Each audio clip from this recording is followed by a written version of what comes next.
Hello friend, स्वागत है आप सभी का अपने चैनल आज क्लास में। और आज की इस क्लास में विज्ञान के 80 महत्वपूर्ण ऑब्जेक्टिव प्रश्न पढ़ाएंगे। और ये जो 80 ऑब्जेक्टिव प्रश्न है ये आपके फाइनल बोर्ड परीक्षा 2026 के लिए बहुत ही ज्यादा इंपॉर्टेंट है। तो इस क्लास को एकदम शुरू से लेकर अंत तक देखिएगा और इसमें से बहुत सारा प्रश्न आपके फाइनल बोर्ड परीक्षा 2026 में आएगा, ये हमारा गारंटी है। तो क्लास को एकदम शुरू से लेकर अंत तक देखना है और इसमें से जो भी प्रश्न आपको याद ना हो उसे आप लोग याद जरूर कर लीजिएगा, ठीक है। चलिए क्लास को शुरू करते हैं।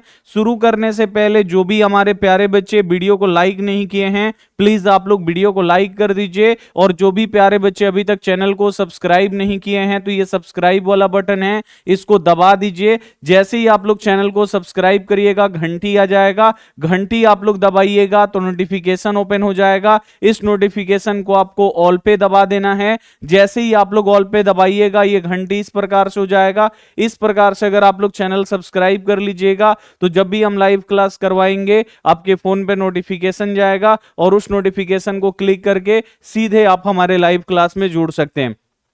दूसरा काम आपको करना है, आपको हमारे व्हाट्सएप ग्रुप में जुड़ जाना है। ये हमारा व्हाट्सएप नंबर है, इस पे आपको मैसेज करना है कि सर जी ग्रुप में जोड़ दीजिए, तो इधर से लिंक जाएगा और आप सभी बच्चे लिंक को दबा के ज्वाइन हो जाइएगा।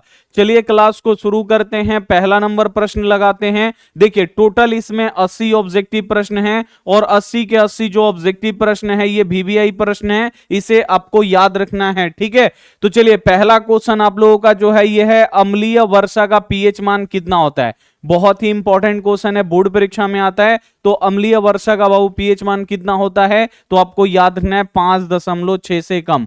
जो अम्लीय वर्षा होता है इसका जो पीएच मान होता है इसका पीएच मान 5.6 से कम होता है, इसे आपको याद रखना है। और जो अम्लीय वर्षा होता है ये किस गैस के कारण से होता है तो ये SO2 यानी सल्फर डाइऑक्साइड और NO2 यानी नाइट्रोजन डाइऑक्साइड गैस के कारण से होता है, इसे आप लोग याद रखिएगा। इंपॉर्टेंट प्रश्न है ये आपके बोर्ड परीक्षा के लिए। अगला क्वेश्चन आप लोग देखिए, अगला जो क्वेश्चन है मनुष्य के लार में कौन सा एंजाइम पाया जाता है। ये भी इंपॉर्टेंट क्वेश्चन है। आपको पता है मनुष्य के मुख में बाबू लार बनता है और उस लार में बाबू कौन सा एंजाइम पाया जाता है तो आपको याद रखना है लार में टैलिन नामक एंजाइम पाया जाता है। सी वाला ऑप्शन बिल्कुल से हो जाएगा। अगला क्वेश्चन आपसे पूछेगा कि लार का पीएच मान कितना होता है, तो लार का बाबू पीएच मान कितना होता है तो 5.5 होता है, इसे आपको याद रखना है, इंपॉर्टेंट है। अगला क्वेश्चन आपसे यहां पे पूछेगा कि यहां पे बताइए कि मनुष्यों में कितनी जोड़ी लार ग्रंथियां पाई जाती है। मनुष्य के मुख में कितनी जोड़ी लार ग्रंथियां पाई जाती है। लार ग्रंथियों से ही लार निकलता है, तो आपको याद रखना है 3 जोड़ी, ठीक है। ये आपको याद रखना है, मनुष्य के मुख में 3 जोड़ी लार ग्रंथियां पाई जाती है जिससे लार निकलता है, ठीक है। ये सारा का सारा प्रश्न आपको याद रखना है जो एक्स्ट्रा हम आपको बता रहे हैं। अगला क्वेश्चन आप लोग देखिए, अगला जो क्वेश्चन है अवतल लेंस को कहते हैं। अब अवतल लेंस को क्या कहते हैं तो अवतल लेंस को बाबू आपको याद रखना है, अवतल लेंस को अपसारी लेंस कहते हैं। अवतल लेंस को अपसारी लेंस क्यों कहते हैं क्योंकि जो अवतल लेंस है ये प्रकाश की किरणों को क्या करता है बाबू, प्रकाश की किरणों को फैला देता है, इसीलिए अवतल लेंस को क्या बोलते हैं, अपसारी लेंस बोलते हैं।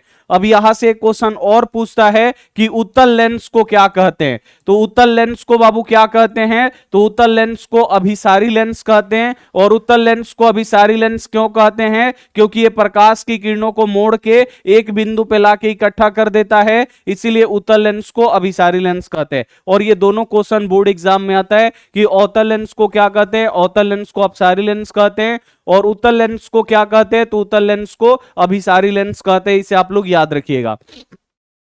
अगला क्वेश्चन आप लोग देखिए, मोटर गाड़ी के चालक के सामने कौन सा दर्पण लगा रहता है। इंपॉर्टेंट क्वेश्चन है कि जो भी लोग ड्राइवर होते हैं, मोटर चालक होते हैं, 4 चक्का गाड़ी चलाते हैं या 2 चक्का गाड़ी चलाते हैं, उनके सामने बाबू यहां पे 4 चक्का का बारे में बात हो रहा है। जो मोटर गाड़ी के सामने आप लोग देखिएगा ड्राइवर के सामने ऐसे दर्पण लगा होता है, ये कौन सा दर्पण होता है तो ये होता है बाबू आपको याद रखना है उत्तल दर्पण। इसमें भी क्या होता है जो ये पतला सा बाबू दर्पण लगा होता है ये उत्तल दर्पण होता है और इससे पीछे से आने वाली गाड़ियों को देखा जाता है। उत्तल दर्पण क्या करता है, किसी भी वस्तु को छोटा और सीधा प्रतिबिंब बना के दिखाता है, जिससे बड़ी बड़ी गाड़ियों का छोटा सा प्रतिबिंब बना के दिखा देता है और ड्राइवर आराम से गाड़ी चलाते हैं। तो ये क्वेश्चन आता है कि पश्य दृश्य को देखने के लिए किस दर्पण का प्रयोग किया जाता है, या मोटर गाड़ी के साइड मिरर के रूप में किस दर्पण का प्रयोग किया जाता है, या मोटर गाड़ी के चालक के सामने कौन सा दर्पण लगा होता है,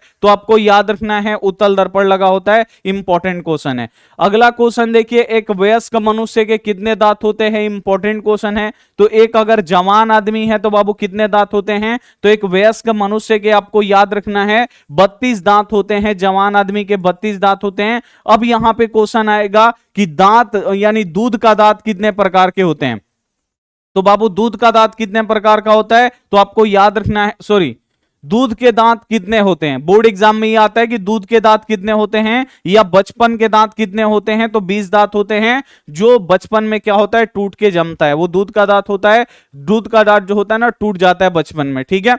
तो दूध के दांत होते हैं 20 गो, और एक वयस्क मनुष्य के कितने दांत होते हैं? 32 होते हैं। इसे आप लोग याद रखिएगा। अगला क्वेश्चन आएगा कि दांत कितने प्रकार के होते हैं? तो आपको याद रखना है कि जो दांत हैं ये 4 प्रकार के होते हैं, ठीक है ना। कतरनक, भेदक, अग्र चर्वणक और चर्वणक आपको याद रखना है। अगला क्वेश्चन आप लोग यहां पे देखिए, ओजोन परत, यहां पे क्वेश्चन है कि ओजोन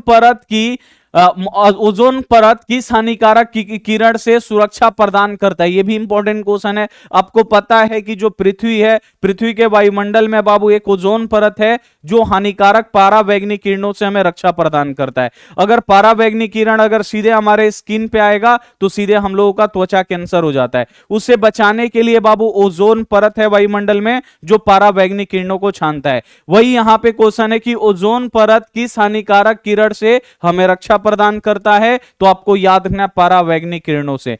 पारावैंगनिक किरणों से ओजोन परत हमें रक्षा प्रदान करता है। इसे आप लोग याद रखिएगा, इंपॉर्टेंट क्वेश्चन है बोर्ड एग्जाम के लिए। अब यहां पे क्वेश्चन आता है कि जो ओजोन परत होता है इसका सूत्र क्या होता है? तो ओजोन परत का बाबू सूत्र क्या होता है? तो आपको याद रखना है O3, ठीक है ना। ये ऑक्सीजन के 3 परमाणुओं से मिलकर बना होता है। बोर्ड एग्जाम में यह भी क्वेश्चन आता है कि ओजोन परत किससे मिलकर बना होता है? तो ओजोन परत ऑक्सीजन के 3 परमाणुओं से मिलकर बना होता है, और ओजोन परत का सूत्र क्या होता है? O3 होता है। इसे आपको याद रखना है।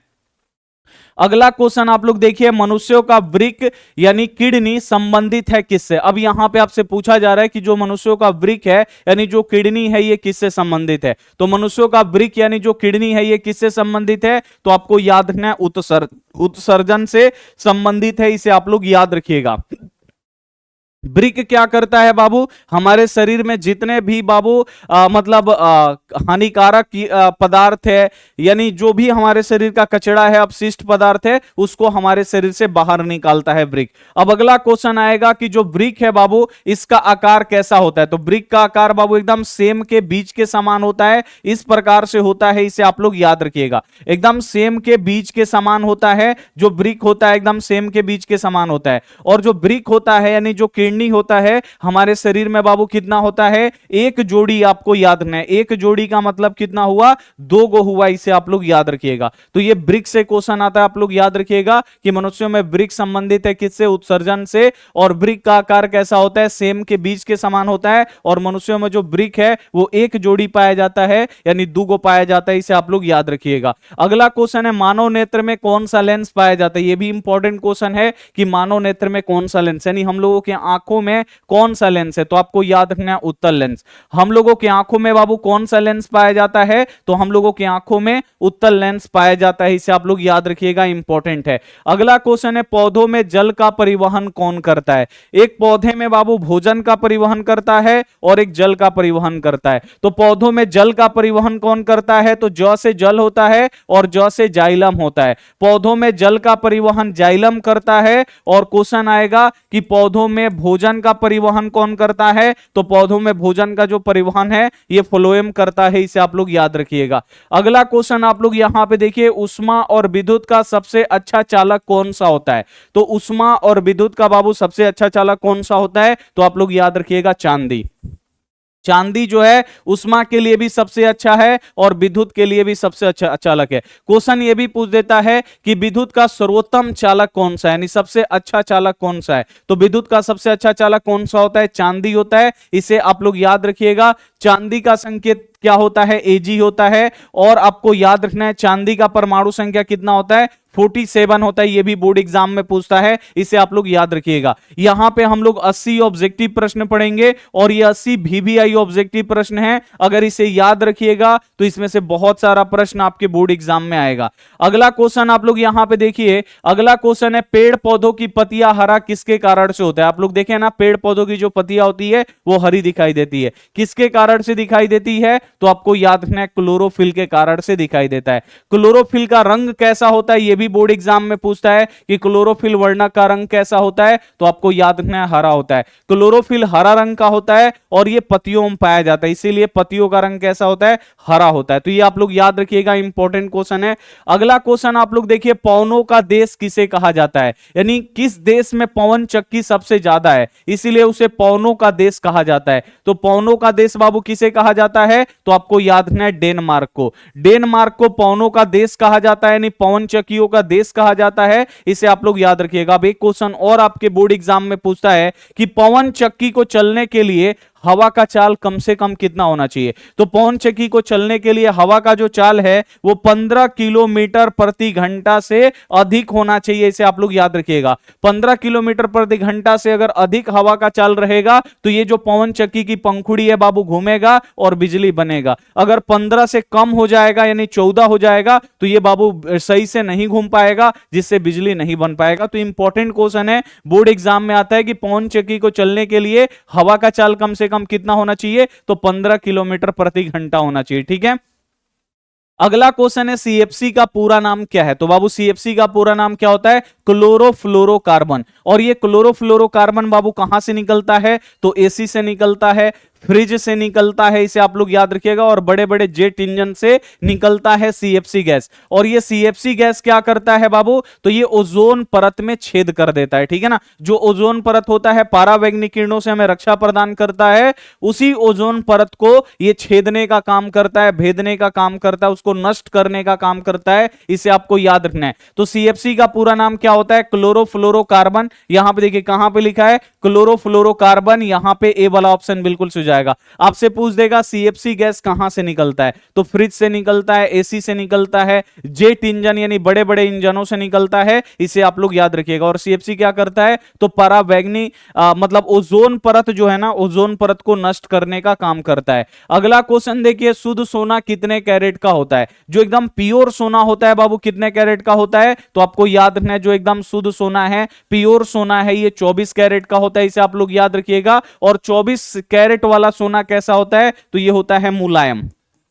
ठीक है ना, इससे हम लोग गहना नहीं बना सकते हैं। तो शुद्ध सोना 24 कैरेट का होता है और 24 कैरेट वाला जो सोना होता है ये मुलायम होता है, इसे गहना नहीं बना सकते हैं। आभूषण यानी गहना बनाने वाला सोना कितने कैरेट का होता है, तो आपको याद रखना है 22 कैरेट का। ठीक है, इसे आप लोग याद रखिएगा, 22 कैरेट के सोना से हम लोग क्या करते हैं, गहना बनाते हैं। अब देखिए सोना को, जो शुद्ध सोना है मुलायम है, इसको कठोर करने के लिए क्या मिलाते हैं, तो इसमें कॉपर यानी तांबा या चांदी मिलाते हैं, ये भी आप लोग याद रखिएगा। अगला क्वेश्चन आप लोग देखिए, शुद्ध जल होता है यहां पे आपको बताना है कि जो शुद्ध जल होता है ये कैसा होता है। तो शुद्ध जल बाबू कैसा है, तो शुद्ध जल उदासीन होता है, इसका कोई भी टेस्ट नहीं होता है, ना ही आपको अम्लीय लगता है और ना ही आपको क्षारीय लगता है। तो शुद्ध जल कैसा होता है, उदासीन होता है, इसे आप लोग याद रखिएगा। और उदासीन विलयन का पीएच मान कितना होता है, तो 7 होता है। उदासीन विलयन का अगर बोर्ड एग्जाम में पूछेगा पीएच मान कितना होता है, 7 होता है। ठीक है, अगर क्वेश्चन आएगा कि जल का पीएच मान कितना होता है या शुद्ध जल का पीएच मान कितना होता है, 7 होता है, इसे आप लोग याद रखिएगा। अम्लीय विलयन का पीएच मान कितना होता है, 7 से कम होता है, ये आप लोग याद रखिएगा। और क्षारीय विलयन का जो पीएच मान होता है ये 7 से अधिक होता है, इसे आपको याद रखना है। ठीक है, अगला क्वेश्चन आप लोग यहां पे देखिए, किस हार्मोन के कारण पत्तियां मुरझा जाती है। अब आप लोग देखते होंगे पेड़ पौधों की पत्तियां मुरझा जाती हैं और लास्ट में गिर जाती है, तो किस हार्मोन के कारण, पेड़ पौधों में वो कौन सा हार्मोन पाया जाता है जिससे पेड़ पौधों की पत्तियां जो है मुरझा जाती हैं, तो आपको याद रखना है एब्सिसी कम्ल। एब्सिसी कम्ल के कारण जो पेड़ पौधों की पत्तियां हैं वो मुरझा जाती हैं, इसे आपको याद रखना है। अगला क्वेश्चन आप लोग देखिए, संगमरमर का रासायनिक सूत्र क्या होता है? इंपॉर्टेंट क्वेश्चन है। संगमरमर का रासायनिक सूत्र क्या होता है? तो आपको याद रखना है CaCO3 होता है। संगमरमर का रासायनिक सूत्र क्या होता है बाबू? CaCO3 होता है। इंपॉर्टेंट है, ए वाला जो ऑप्शन होगा यहां पे बिल्कुल से हो जाएगा कि संगमरमर का रासायनिक सूत्र क्या होता है? CaCO3 होता है। ये आप लोग याद रखिएगा, ठीक है। चलिए अगला क्वेश्चन है, वास्तविक सूर्यास्त और आभासी सूर्यास्त के बीच लगभग कितने समय का अंतर होता है? आप लोग देखते हैं ना, मतलब सूर्य डूब चुका होता है लेकिन फिर भी हमें दिखाई देता है, यानी उसका आभासी प्रतिबिंब हमको दिखाई देता है, ठीक है ना। तो उसके बीच में कितने मिनट का अंतर होता है? तो आपको याद रखना है 2 मिनट का। इंपॉर्टेंट क्वेश्चन है, एक एक बाबू जो क्वेश्चन है इंपॉर्टेंट है, इसे आप लोग याद रखिएगा। वास्तविक सूर्योदय और आभासी सूर्यास्त के बीच में लगभग कितने समय का अंतर होता है? तो आपको याद रखना है 2 मिनट का अंतर होता है। सूर्य डूब चुके होते हैं लेकिन फिर भी वो हमें दिखाई देते हैं 2 मिनट तक, इसे आपको याद रखना है। अगला क्वेश्चन आप लोग देखिए, रोगियों के नाक कान गले की जांच के लिए जांच में डॉक्टर किस दर्पण का प्रयोग करता है? यानी नाक देखने के लिए, कान देखने के लिए, गला के जांच के लिए जो डॉक्टर है वो किस दर्पण का प्रयोग किया जाता है? तो अवतल का प्रयोग करते हैं डॉक्टर साहब। बी वाला ऑप्शन यहां पे बिल्कुल सही जाएगा। और यही क्वेश्चन आपके बोर्ड एग्जाम में पूछ देता है कि चिकित्सा क्षेत्रों में किस दर्पण का प्रयोग किया जाता है, यानी डॉक्टरी क्षेत्रों में किस दर्पण का प्रयोग किया जाता है? अवतल दर्पण का उपयोग किया जाता है। हजामत या दाढ़ी बनाने में किस दर्पण का प्रयोग किया जाता है? अवतल दर्पण का प्रयोग किया जाता है, इसे आप लोग याद रखिएगा। अगला क्वेश्चन है, काला हीरा किसे कहा जाता है? इंपॉर्टेंट क्वेश्चन है बोर्ड एग्जाम के लिए कि भाई काला हीरा किसे कहते हैं? तो काला हीरा बाबू किसे कहते हैं? तो आपको याद रखना है कोयला। कोयला को काला हीरा बोला जाता है। सी वाला ऑप्शन यहां पे बिल्कुल से हो जाएगा। इंपॉर्टेंट क्वेश्चन है आपके बोर्ड एग्जाम के लिए। और कोयला को मतलब हम लोग काला हीरा बोलते हैं, आप लोग याद रखिएगा। अगला क्वेश्चन देखिए, जिस रासायनिक अभिक्रिया में ऊर्जा का अवशोषण, यानी यहां पे होना चाहिए उष्मा, यहां पे क्या होना चाहिए बाबू? उष्मा का अवशोषण होता है, उस अभिक्रिया को क्या कहते हैं? तो जिस रासायनिक अभिक्रिया में उष्मा का अवशोषण होता है, यानी वो उष्मा खींचता है, उसे हम लोग क्या बोलते हैं? उष्मा शोषी अभिक्रिया बोलते हैं। यहां पे डी वाला ऑप्शन बिल्कुल से हो जाएगा। और जिस रासायनिक अभिक्रिया में उष्मा का उत्पन्न होता है, यानी उष्मा उत्पन्न होता है, जिस रासायनिक अभिक्रिया में उष्मा उत्पन्न होगा उसे हम लोग क्या बोलेंगे? उष्मा क्षेपी बोलेंगे, इसे आप लोग याद रखिएगा। अगला क्वेश्चन है, रक्त लाल किसके कारण से दिखाई देता है? VVI क्वेश्चन है कि जो हमारा ब्लड है ये लाल किसके कारण से दिखाई देता है? तो आपको याद रखना है हीमोग्लोबिन। हीमोग्लोबिन के कारण जो हमारा ब्लड है वो लाल दिखाई देता है, इसे आप लोग याद रखिएगा। और ये हीमोग्लोबिन किस में पाया जाता है? RBC में पाया जाता है, इसे आप लोग याद रखिएगा, रेड ब्लड कर्पसल्स। अब क्वेश्चन आता है, जो लाल रक्त है यानी जो RBC है, इसी में हीमोग्लोबिन पाया जाता है, और हीमोग्लोबिन के कारण ही जो RBC है इसका कलर लाल होता है। अब क्वेश्चन आएगा, RBC का जीवन काल कितने दिन का होता है? तो आपको याद रखना है 120 दिन का। यानी जो लाल ब्लड है बाबू कितने दिनों तक हमारे शरीर में जीवित रहता है? 120 दिनों तक। और जो WBC है, श्वेत ब्लड जो है, उजला खून, ये कितना दिन तक जीवित रहता है? तो 12 से 20 दिन तक जीवित रहता है, इसे आपको याद रखना है। अगला क्वेश्चन आप लोग देखिए, अगला क्वेश्चन है, मनुष्य के शरीर की सबसे बड़ी ग्रंथि कौन सी है? इंपॉर्टेंट क्वेश्चन है आपके बोर्ड एग्जाम के लिए कि मनुष्य के शरीर की सबसे बड़ी ग्रंथि कौन सी? ग्रंथि जो होता है वो शरीर के अंदर होता है, ठीक है ना। और जो यकृत, यकृत को बोलते हैं लीवर। लीवर जो है हमारे शरीर की सबसे बड़ी ग्रंथि है। लीवर का वजन कितना होता है? 1.5 kg, यानी 1 किलो 500 ग्राम लीवर का वजन होता है। लीवर क्या करता है बाबू? पीत रस का निर्माण करता है, पीत का, और पीत का स्रावित भी करता है, इसे आप लोग याद रखिएगा। अगला क्वेश्चन आप लोग देखिए, अपवर्तन के कितने नियम है? बोर्ड एग्जाम में कई बार पूछा है कि प्रकाश के अपवर्तन के कितने नियम होते हैं। तो प्रकाश के अपवर्तन के कितने नियम होते हैं? 2 नियम होते हैं। और प्रकाश के परावर्तन के भी कितने नियम होते हैं? तो प्रकाश के परावर्तन के भी 2 ही नियम होते हैं, आपको याद रखना है। अगला क्वेश्चन आप लोग देखिए, केंचुआ जो होता है वो किस अंग से श्वसन करता है? ये आपको बताना है कि जो केंचुआ है वो किस अंग से श्वसन करता है। तो केंचुआ जो है अपने स्किन यानी त्वचा से श्वसन करता है, इसे आप लोग याद रखिएगा, इंपॉर्टेंट है आपके बोर्ड एग्जाम के लिए। और क्वेश्चन आएगा कि कौन ऐसा जीव है जो उभयलिंगी है या द्विलिंगी? उभयलिंगी का मतलब जिसमें दोनों लिंग हो, इसीलिए इसे द्विलिंगी भी बोला जाता है। तो कौन उभयलिंगी या द्विलिंगी है? तो आपको याद रखना है केंचुआ। जो केंचुआ है ये उभयलिंगी यानी द्विलिंगी भी है, इसे आप लोग याद रखिएगा। अगला क्वेश्चन देखिए, अवायवीय श्वसन कोशिका के किस भाग में होता है? इंपॉर्टेंट क्वेश्चन है। अवायवीय श्वसन में ऑक्सीजन का यूज नहीं किया जाता है। और जो अवायवीय श्वसन है ये कोशिका के किस भाग में होता है, तो आपको याद रखना है ये कोशिका द्रव में होता है। किस में होता है, कोशिका द्रव में अवायवीय श्वसन होता है। और अवायवीय श्वसन के अंत में बाबू क्या बनता है, इथाइल एल्कोहल बनता है। अवायवीय श्वसन के अंतिम उत्पाद क्या है बाबू, इथाइल एल्कोहल है, आपको याद रखना है। और बोर्ड एग्जाम में बाबू क्वेश्चन आता है कि किस श्वसन में कम ऊर्जा मुक्त होता है, तो आपको याद रखना है अवायवीय श्वसन में कम ऊर्जा मुक्त होता है, इसे आप लोग याद रखिएगा। अगला क्वेश्चन है स्त्रियों में अंडाशय की संख्या कितनी होती है, तो स्त्रियों में बाबू अंडाशय की संख्या कितनी होती है, तो स्त्रियों में अंडाशय की संख्या 2 होती है, इसे आपको याद रखना है। अगला क्वेश्चन देखिए, जल से भरा बाल्टी का पेंदी ऊपर उठा हुआ प्रतीत होता है, क्यों। जल से भरा हुआ जो बाल्टी होता है इसका पेंदी ऊपर उठा हुआ दिखाई देता है, क्यों दिखाई देता है, यह होता है प्रकाश के अपवर्तन के कारण। किसके कारण, प्रकाश के अपवर्तन के कारण जो जल से भरा हुआ बाल्टी है उसका पेंदी ऊपर उठा हुआ दिखाई देता है। अगर जल में अगर आप लोग सिक्का डाल दीजिएगा तो सिक्का ऊपर उठा हुआ दिखाई देगा। जल में अगर आप लोग यहां पे पेंसिल डाल दीजिएगा पेंसिल टूटा हुआ दिखाई देगा। और ये सारा प्रकाश के अपवर्तन के कारण से होता है, इसे आपको याद रखना है। अगला क्वेश्चन आप लोग देखिए, प्रकाश के परावर्तन के नियम में आपतन कोण किसके बराबर होता है, तो प्रकाश के यहां पे बाबू प्रकाश के अपवर्तन के नियम में जो आपतन कोण है वो किसके बराबर होता है, तो आपतन कोण आपको याद रखना है परावर्तन कोण के बराबर होता है, सभी बच्चों को पता है। और प्रकाश के परावर्तन के कितने नियम होते हैं, 2 नियम होते हैं, इसे आप लोग याद रखिएगा। अगला क्वेश्चन है, दूरदृष्टि दोष को किस लेंस के द्वारा ठीक किया जाता है, यानी दूरदृष्टि दोष अगर हो जाए तो किस लेंस के द्वारा ठीक करते हैं, आप लोग याद रखिएगा, इंपॉर्टेंट क्वेश्चन है। दूरदृष्टि दोष को ठीक करने के लिए उत्तल लेंस का प्रयोग किया जाता है। और निकट दृष्टि दोष को ठीक करने के लिए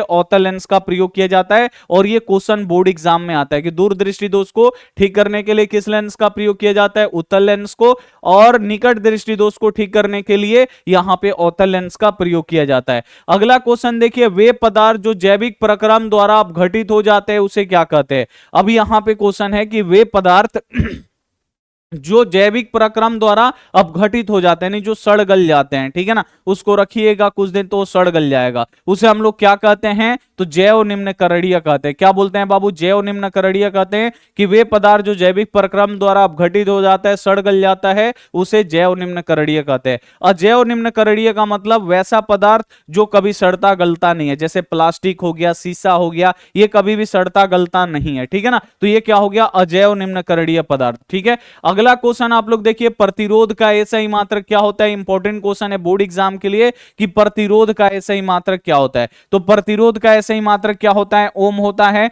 बी वाला ऑप्शन बिल्कुल सही जाएगा। अगला क्वेश्चन आपसे पूछता है कि प्रतिरोधकता, आप देखिए ये प्रतिरोध है, अगला क्वेश्चन आता है प्रतिरोधकता का एसआई मात्रक क्या होता है, तो आपको याद रखना है ओम मीटर, ओम मीटर होता है, इसे आप लोग याद रखिएगा। प्रतिरोधकता का ऐसा ही मात्रक क्या होता है, ओम मीटर होता है, इसे संकेत में आपको ऐसे भी दे देता है ओम मीटर, ये आपको याद रखना है। अगला क्वेश्चन आप लोग देखिए, वायुमंडल में कौन से रंग, यानी रंग का मतलब होता है वर्ण, यानी कौन से रंग का प्रकीर्णन अधिक होता है, यानी वो कौन सा रंग है। सूर्य के प्रकाश में बाबू 7 गो रंग है, उन 7 रंगों में से कौन सा रंग है जो वायुमंडल में सबसे ज्यादा फैलता है, तो आपको याद रखना है नीला। नीला रंग का प्रकीर्णन सबसे ज्यादा होता है, इसीलिए जो हम लोगों का आकाश है बाबू वो कैसा दिखाई देता है, नीला दिखाई देता है, इसे आपको याद रखना है।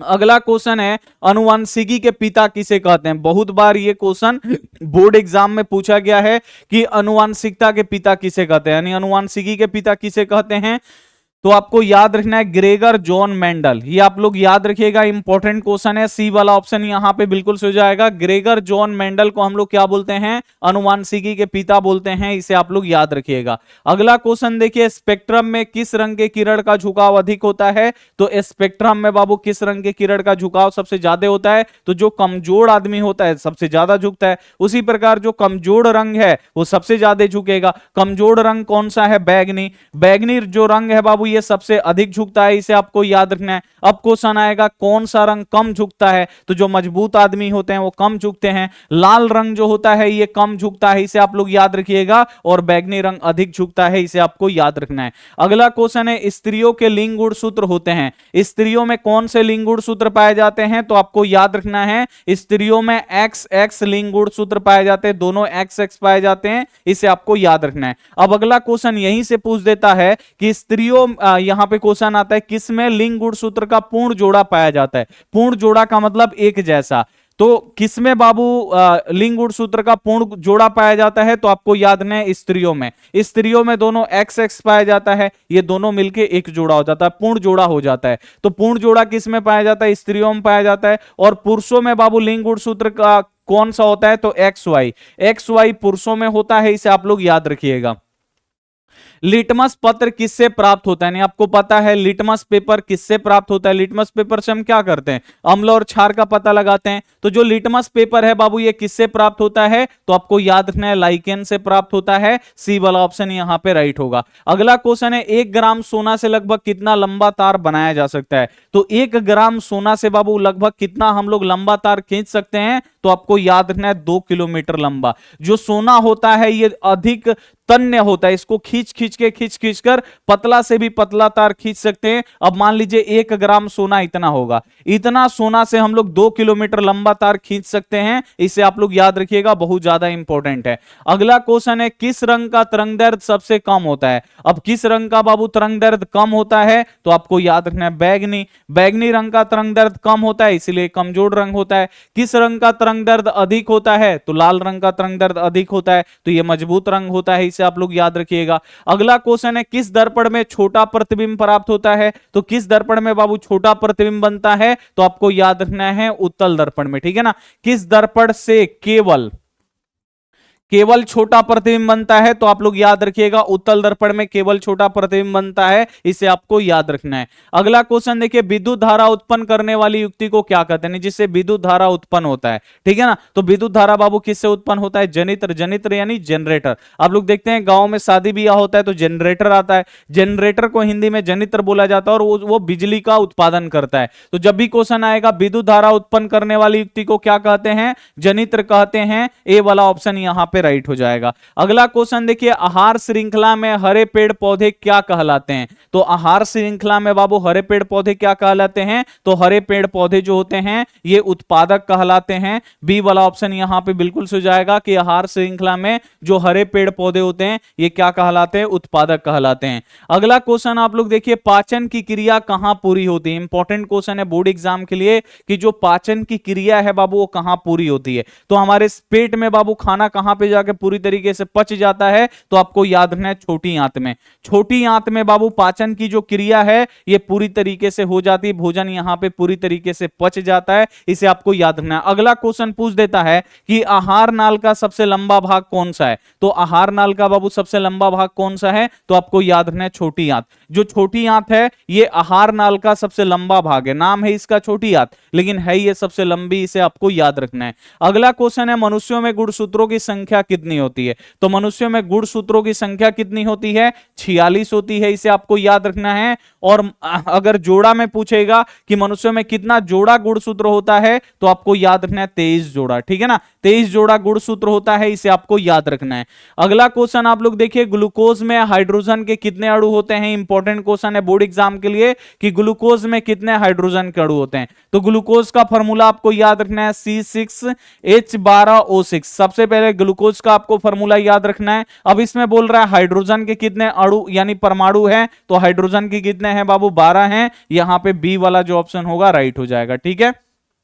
कार्बन का अगर पूछे तो कार्बन का 6 है, ऑक्सीजन का अगर पूछे तो ऑक्सीजन का 6 है, इसे आप लोग याद रखिएगा, हाइड्रोजन का 12 गो है। अगला क्वेश्चन देखिए एक्वा रेजिया जिसे रॉयल जल बोला जाता है किस अनुपात में सांद्र हाइड्रोक्लोरिक अम्ल और सांद्र नाइट्रिक अम्ल का ताजा मिश्रण होता है। एक्वा रेजिया क्या होता है, तो जिसमें सोना घुलता है, सोना कहीं भी नहीं घुलता है। सोना किस में घुलता है, तो अम्ल राज जिसे एक्वा रेजिया बोला जाता है उसी में घुलता है। अब एक्वा रेजिया कैसे बनाया जाता है, तो HCl और HNO3 यानी यहां पे हाइड्रोक्लोरिक अम्ल और नाइट्रिक अम्ल के मिश्रण से बनता है। अगर हाइड्रोक्लोरिक अम्ल 3 लेंगे तो नाइट्रिक अम्ल बाबू कितना लेंगे, 1। 3:1 में हम लोग बनाते हैं यहां पे एक्वा रेजिया, इसे आप लोग याद रखिएगा। अगर 4 लीटर बनाना है तो 3 लीटर HCl अम्ल लेना होगा और HNO3 1 लीटर लेना होगा। तीनों को मिलाएंगे, सॉरी दोनों को मिलाएंगे तो क्या बनेगा, रॉयल अम्ल बनेगा, एक्वा रेजिया, उसी में सोना घुलता है, इसे आप लोग याद रखिएगा।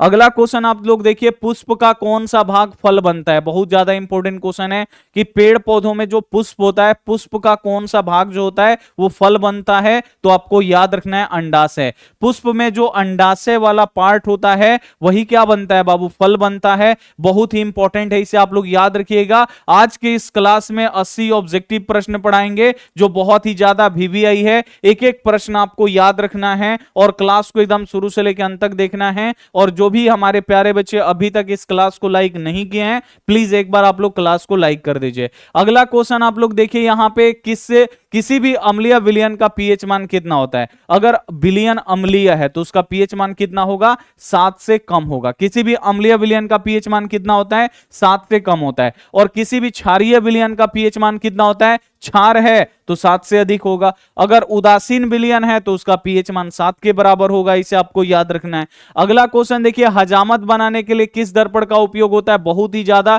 ये क्वेश्चन बोर्ड एग्जाम में पूछा है कि हजामत बनाने में किस दर्पण का प्रयोग करते हैं, तो हजामत बनाने में अवतल दर्पण का प्रयोग करते हैं, इसे आप लोग याद रखिएगा। अगला क्वेश्चन देखिए, विद्युत बल्ब का फिलामेंट किस तार का बना होता है। जो विद्युत बल्ब का बाबू ये फिलामेंट होता है, ये किस तार का बना होता है, तो ये टंगस्टन का बना होता है, इसे आप लोग याद रखिएगा। जो ये बना होता है ये टंगस्टन का बना होता है, ठीक है ना। और टंगस्टन बाबू कितने डिग्री सेल्सियस पे पिघलता है, तो लगभग आपको याद रखना है 3400 डिग्री सेल्सियस पे ये पिघलता है, इसे आप लोग याद रखिएगा। अगला क्वेश्चन, इसी में एक और क्वेश्चन आपसे पूछ देता है कि विद्युत बल्ब में कौन सी गैस डाली जाती है। तो विद्युत बल्ब में बाबू कौन सी गैस डाली जाती है, तो निष्क्रिय गैस डाली जाती है, इसे आप लोग याद रखिएगा। अगला क्वेश्चन है, वृक्क की रचनात्मक एवं क्रियात्मक इकाई को क्या कहते हैं। तो वृक्क की रचनात्मक एवं क्रियात्मक इकाई को क्या कहते हैं, तो आपको याद रखना है नेफ्रॉन बोलते हैं, ठीक है ना। वृक्क के रचनात्मक एवं क्रियात्मक इकाई को क्या बोलते हैं, नेफ्रॉन बोलते हैं, इसे आप लोग याद रखिएगा, महत्वपूर्ण है आपके बोर्ड एग्जाम के लिए।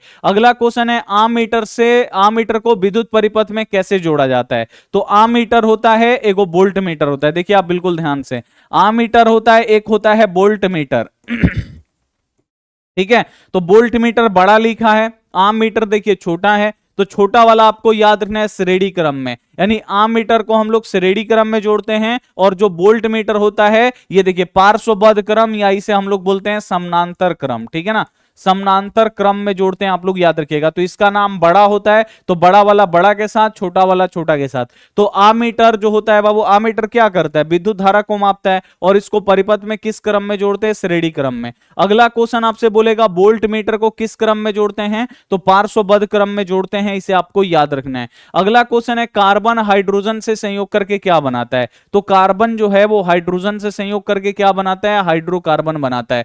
अब यहां पे एक और क्वेश्चन आता है, सबसे सरलतम हाइड्रोकार्बन कौन सा होता है।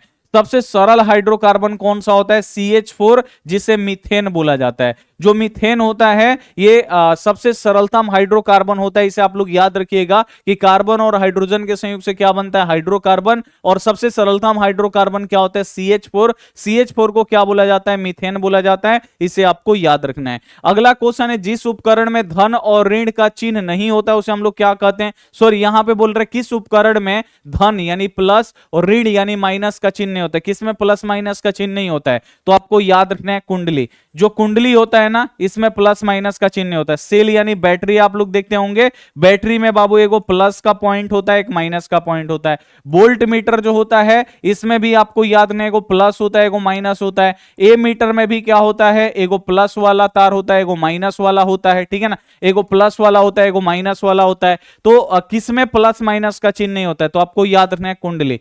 कुंडली इस प्रकार से होता है, इस पे तार को ऐसे लपेटा जाता है, ठीक है ना, इसमें प्लस माइनस का चिन्ह नहीं होता है, तो कुंडली में प्लस माइनस का चिन्ह नहीं होता है, ए मीटर में होता है, वोल्ट मीटर में होता है, विद्युत सेल में होता है, आप लोग याद रखिएगा। स्पेक्ट्रम प्राप्त करने के लिए किसका उपयोग किया जाता है? स्पेक्ट्रम का मतलब जो बाबू श्वेत प्रकाश को 7 रंगों में विभक्त कर देता है और उन 7 रंगों को किसी पर्दे पर उतारते हैं, उसे वर्णपट या स्पेक्ट्रम बोलते हैं। तो स्पेक्ट्रम किससे बनता है, यानी श्वेत प्रकाश को कौन 7 रंगों में विभक्त करता है? 7 रंगों में जो विभक्त करेगा वही तो स्पेक्ट्रम बनाएगा ना। कौन करता है? तो आपको याद रखना है प्रिज्म। जो प्रिज्म होता है ये सूर्य के श्वेत प्रकाश का या कोई भी श्वेत प्रकाश है उसको 7 रंगों में विभक्त करता है, इसे आप लोग याद रखेंगे। नहीं, इसी से क्या बनता है? स्पेक्ट्रम बनता है, इसे आप लोग याद रखिएगा। अगला क्वेश्चन आपसे पूछ देता है कि जो प्रिज्म है ये कितने सतहों से घिरा होता है? तो प्रिज्म कितने सतहों से घिरा होता है? तो आपको याद रखना है जो प्रिज्म है ये 5 सतहों से घिरा होता है।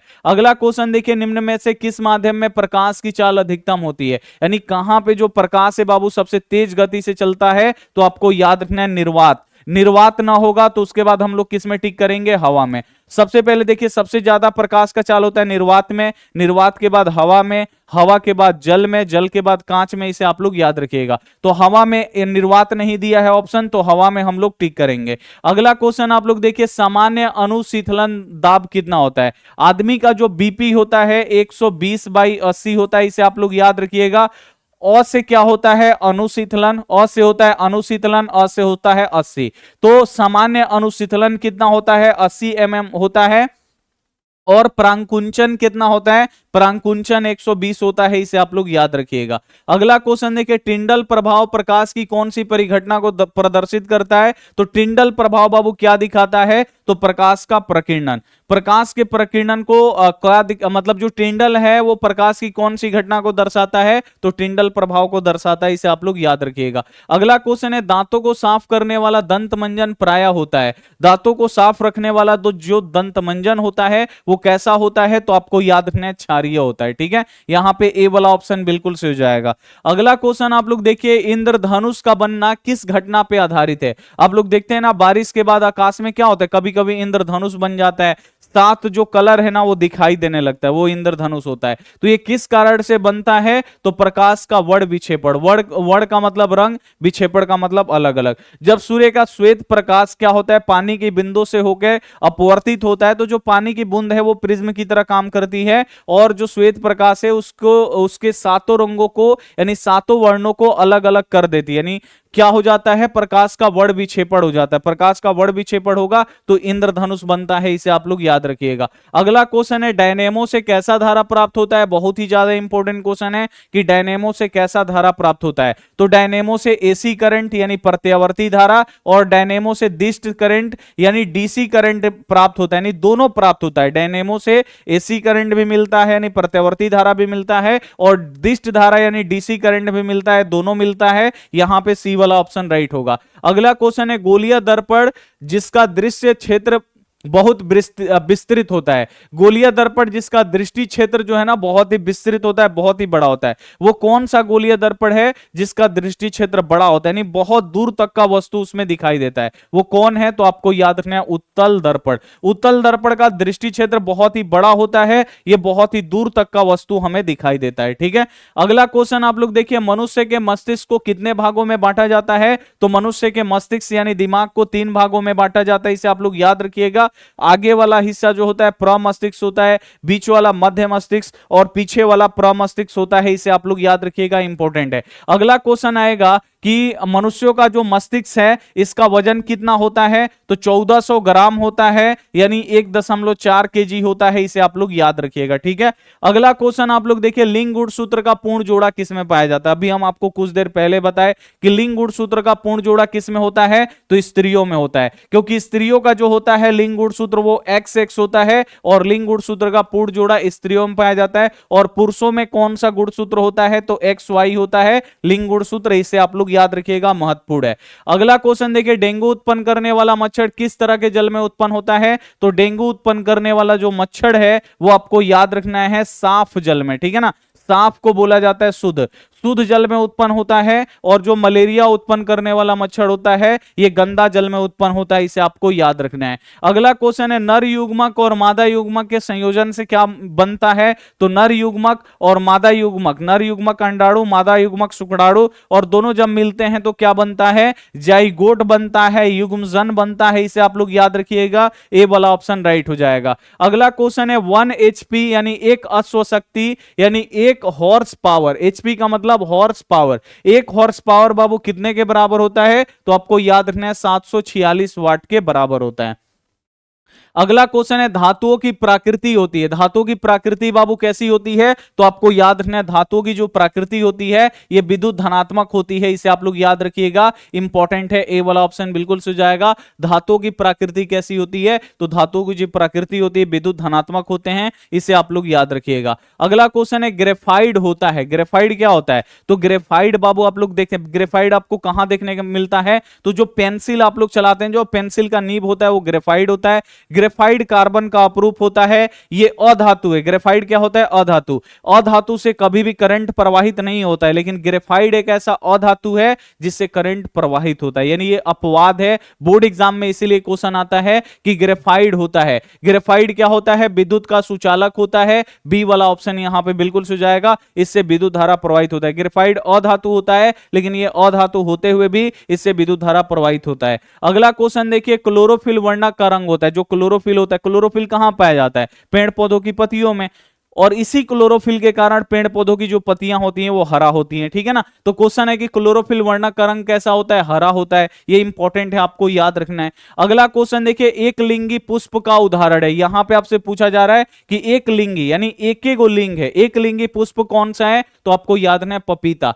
पपीता का जो फूल होता है ये एक लिंगी फूल होता है, इसे आप लोग याद रखिएगा। अगला क्वेश्चन देखिए निर्वात में प्रकाश की चाल कितना होता है? बोर्ड एग्जाम में कई बार पूछा है। निर्वात में जो प्रकाश की चाल होती है सबसे ज्यादा अगर कहीं पे प्रकाश की चाल होती है वो होती है निर्वात में। निर्वात में प्रकाश का चाल कितना होता है? 3 × 10⁸ मीटर प्रति सेकंड, इसे आप लोग याद रखिएगा, इंपॉर्टेंट है। अगला क्वेश्चन देखिए लेंस में मुख्य फोकसों की संख्या कितनी होती है? लेंस में कितने मुख्य फोकस होते हैं? तो आपको याद रखना है बाबू, जो लेंस है इसमें 2 गो फोकस होता है, एगो f1 और एगो f2, इसे आप लोग याद रखिएगा। और 2 गो वक्रता केंद्र भी होता है, लेंस में 2 गो वक्रता केंद्र होता है, 2 गो फोकस होता है। तो लेंस में मुख्य फोकसों की संख्या कितनी होती है? 2 होती है। अगला क्वेश्चन है निम्नलिखित में से किसका उपयोग खाना बनाने वाले ईंधन में नहीं किया जाता है? इसमें से किसका उपयोग खाना बनाने वाले ईंधन में नहीं किया जाता है? तो आपको याद रखना है सीएनजी। सीएनजी का पूरा नाम क्या है? Compressed natural gas. इसका उपयोग गाड़ी में किया जाता है। बड़े बड़े शहरों में जाइएगा, दिल्ली मुंबई, यहाँ पे सीएनजी पे गाड़ी चलता है, यानी कंप्रेस्ड नेचुरल गैस। इसका उपयोग हम लोग खाना बनाने में नहीं करते हैं, गाड़ी में करते हैं, इसे आप लोग याद रखिएगा। अगला क्वेश्चन है बैटरी से किस प्रकार की धारा प्राप्त होती है? तो बैटरी से बाबू किस प्रकार की धारा निकलती है? डीसी करंट यानी दिष्ट धारा निकलता है, इसे आप लोग याद रखिएगा। अगला क्वेश्चन है इंसुलिन की कमी से कौन सा रोग होता है? अगर हमारे शरीर में इंसुलिन क्या है? हार्मोन है। इंसुलिन हार्मोन की कमी हो जाए तो कौन सा रोग होता है? तो मधुमेह रोग हो जाता है, शुगर रोग हो जाता है, इसे आपको याद रखना है। अगला क्वेश्चन देखिए वायुमंडल में कार्बन डाइऑक्साइड गैस की उपस्थिति है। वायुमंडल में बाबू कार्बन डाइऑक्साइड गैस कितना पाया जाता है? तो वायुमंडल में कार्बन डाइऑक्साइड जो गैस है 0.03% पाया जाता है, इसे आप लोग याद रखिएगा। अगला क्वेश्चन है स्वपोषी पोषण के लिए आवश्यक है। स्वपोषी पोषण किस में होता है? हरा पेड़ पौधों में। हरा पेड़ पौधे अपना भोजन बनाने के लिए किसका किसका यूज करते हैं? कार्बन डाइऑक्साइड का यूज करते हैं, क्लोरोफिल का यूज करते हैं, सौर प्रकाश यानी सूर्य के प्रकाश का भी यूज करते हैं। इनमें से सभी का यूज करते हैं, डी वाला ऑप्शन राइट होगा। अगला क्वेश्चन है खुला परिसरण तंत्र किसमें पाया जाता है? यानी किसमें नसें नहीं पाई जाती हैं, ऐसे ही बाबू ब्लड प्रवाहित होता है। तो आपको याद रखना है कॉकरोच। कॉकरोच में आपको याद रखना है कॉकरोच में खुला परिवहन तंत्र पाया जाता है, इसे आप लोग याद रखिएगा।